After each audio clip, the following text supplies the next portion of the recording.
আসসালামু আলাইকুম, স্বাগত জানাচ্ছি ডিবিএম নিউজে। সাথে আছে আমি তানজিলা টুইঙ্কেল। ঢাকার বনানীতে প্রাইম এশিয়া বিশ্ববিদ্যালয়ের শিক্ষার্থী জাহেদুল ইসলাম পারভেজকে ছুরিকাঘাতে হত্যার মামলায় গ্রেপ্তার আলকামাল শেখ নামে এক আসামি আদালতে দায় স্বীকার করে জবানবন্দি দিয়েছেন। বুধবার ঢাকার মেট্রোপলিটন ম্যাজিস্ট্রেট মোহাম্মদ মিনহাজুর রহমানের আদালতে ফৌজদারি কার্যবিধির ১৬৪ ধারায় স্বীকারোক্তিমূলক জবানবন্দি দেন তিনি। পরে তাকে কারাগারে পাঠানোর আদেশ দেন আদালত।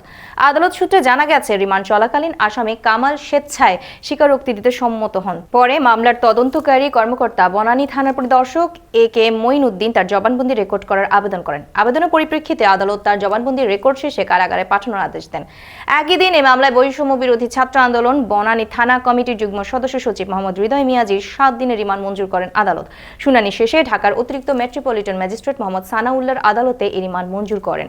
গত 19 এপ্রিল বিকেল 4টার পর বনানীতে প্রাইম এশিয়া বিশ্ববিদ্যালয়ের ইংরেজি বিভাগ ও টেক্সটাইল ইঞ্জিনিয়ারিং বিভাগের শিক্ষার্থীদের মধ্যে সংঘাত হয়। ওই ঘটনার পর এক পর্যায়ে ছুরিকাঘাতে জাহেদুল ইসলাম পারভেজ নিহত হন।